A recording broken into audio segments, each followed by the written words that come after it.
नमस्ते बच्चों। आज हम पढ़ेंगे कबीर के पद का दूसरा भाग। संतो देखत जग बोराना, इसका दूसरा भाग का पहला पद हम पढ़ चुके हैं और आज हम पढ़ने जा रहे हैं इसका तीसरा भाग। टोपी पहरी माला पहरी, संत कबीर द्वारा लिखित निर्गुण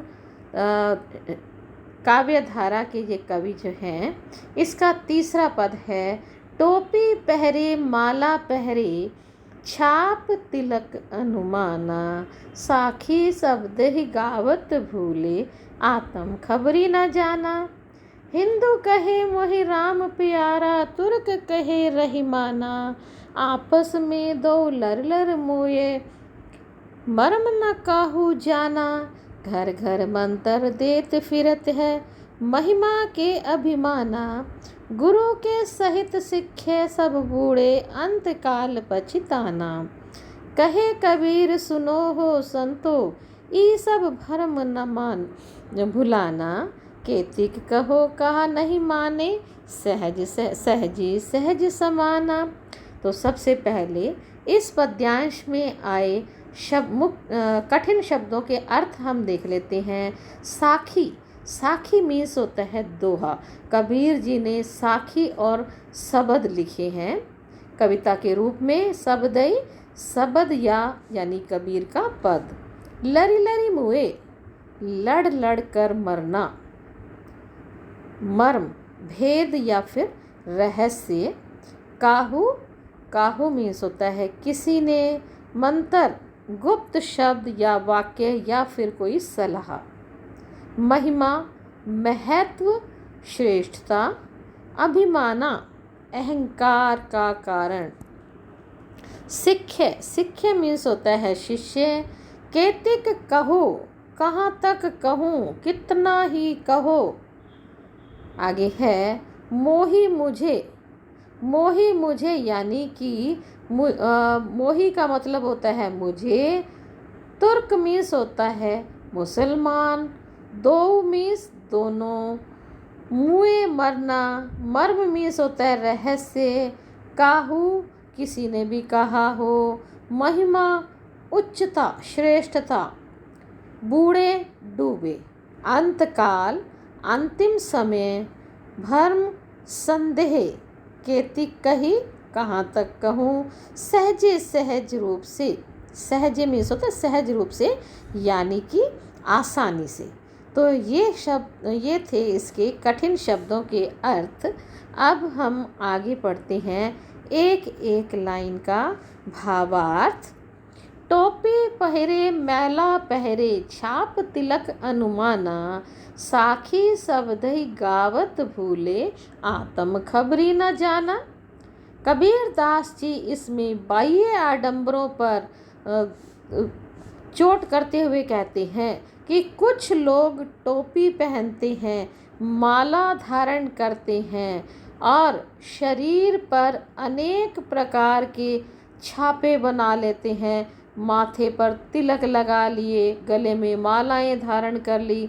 ये देखो जिस तरह से इन्होंने माथे पर अनेक प्रकार के छापे बना रखे हैं। टोपी पहरे माला पहरे, छाप तिलक अनुमाना, छाप तिलक अनुमाना, माथे पर तिलक लगा लेते हैं।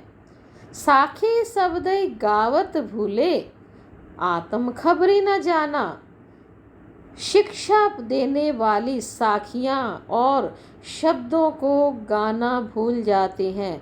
ये लोग बाह्य आडंबरों में ऐसा खो जाते हैं कि साखी या जो शब्द हैं, जो दूसरों को शिक्षा देने वाले हैं, जो उसको अच्छी सलाह देने वाले हैं, उनको भूल जाते हैं। आत्म खबरी ना जाना, अपनी आत्मा के रहस्य को नहीं जानते, अपितु बाह्य आडंबरों में अटक कर ही रह जाते हैं, दूसरों को दिखावा करने में ही लगे रहते हैं। अगला पद है हिंदू कहे मोहि राम प्यारा, तुर्क कहे रहीमाना, आपस में दो लर लर मुए, मर्म न काहू जाना। कबीर दास जी कहते हैं कि हिंदू कहते हैं कि उन्हें राम प्यारा है। जैसे ये हिंदू लोग हैं, राम की भक्ति कर रहे हैं, हिंदू कहते हैं कि उन्हें तो राम प्यारा है। दूसरी तरफ जो मुसलमान लोग हैं वो कहते हैं कि हमें रहीम, जो कि मुसलमानों के हैं देव, हमें वो प्यारा है। हिंदू कहे मुझे राम प्यारा, तुर्क कहे रहीमाना। हिंदू कहते हैं कि हमारे राम अच्छे हैं, जबकि तुर्क यानी कि मुसलमान कहते हैं कि हमारे रहीम जी अच्छे हैं। ये हिंदू जो लोग हैं वो मंदिरों में जाते हैं, जबकि दूसरे लोग वो मस्जिदों में जाते हैं। आपस में दो लर मोए, इसी बात पे दोनों धर्म के नाम पर आपस में लड़ मरते हैं।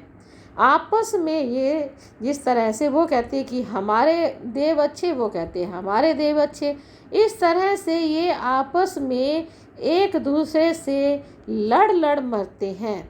मर्म न काहू जाना, मर्म मीन्स होता है रहस्य। आपस में अपने धर्म के नाम पर ही दोनों एक दूसरे से लड़ते रहते हैं, लेकिन जो असली रहस्य है वो कोई भी नहीं जानता। असली रहस्य क्या है कि परमात्मा सर्वत्र है, परमात्मा हर जगह विद्यमान है, उसमें कोई भेद नहीं है। चाहे राम है चाहे रहीम है, सभी एक है, परमात्मा एक है। इस असली रहस्य को तो कोई जानता नहीं, अपितु अपने धर्म के नाम पर एक दूसरे से लड़ते रहते हैं। अगला पैराग्राफ है, घर घर मंत्र देत फिरत है, महिमा के अभिमाना, गुरु के सहित सीखे सब बूढ़े, अंतकाल पछताना। घर घर मंत्र देत फिरे हैं। जो समाज के पाखंडी गुरु हैं वो क्या करते हैं, लोगों को घर घर जाकर मंत्र देते हैं, सलाहें देते हैं, तुम ऐसा कर लो, तुम वैसा कर लो, तुम्हारा ये ग्रह खराब है, तुम्हारा वो ग्रह खराब है।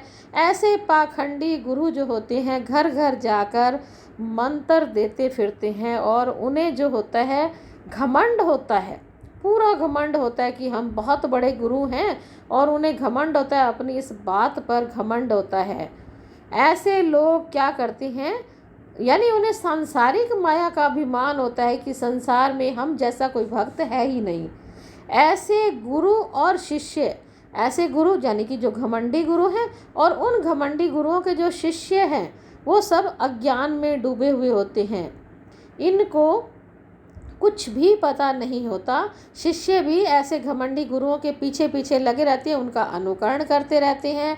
तो ऐसे गुरुओं के पीछे लगने वाले जो शिष्य होते हैं उनका कुछ नहीं हो सकता। और अंतकाल देखो ऐसे आता है, जब जिसका अंत आता है तो वो अंतकाल पछताते हैं कि हमने तो ये अच्छा नहीं किया, इस गुरु की बात को मान लिया। अंत में, क्योंकि ऐसा जो गुरु होता है जो स्वयं अज्ञानी है, तो वो गुरु शिष्य को क्या शिक्षा देगा, वो स्वयं भी डूबता है और अपने शिष्य को भी ले डूबता है। और अंतकाल में गुरु है चाहे शिष्य है, वो दोनों ही पछताते रहते हैं।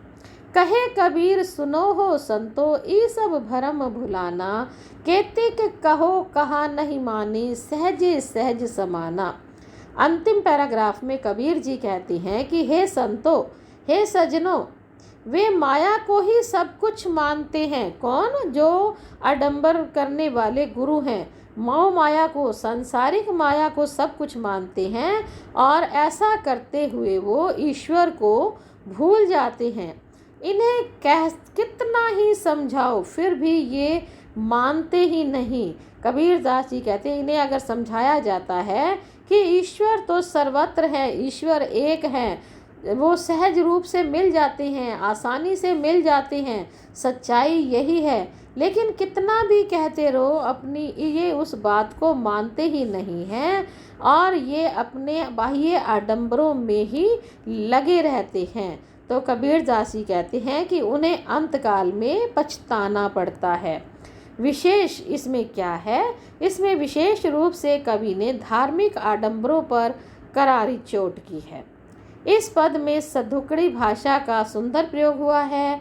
पद में अनुप्रास अलंकार की छटा भी दर्शनीय है। इस पद में चित्रात्मकता है और गेयता और संगीतात्मकता का गुण भी विद्यमान है। इसके काव्य सौंदर्य में और भाव पक्ष में आप क्या लिखेंगे?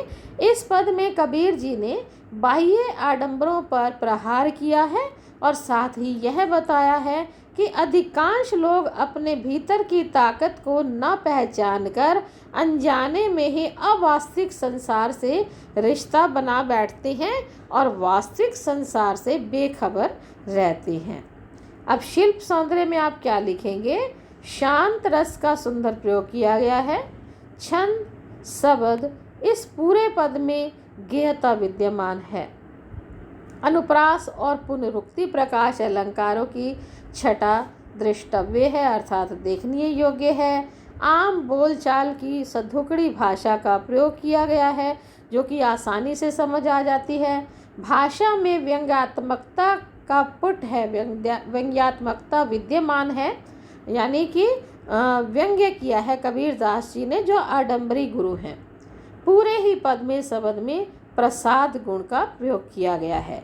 तो ये है इसका काव्य सौंदर्य यानी भाव सौंदर्य और शिल्प सौंदर्य।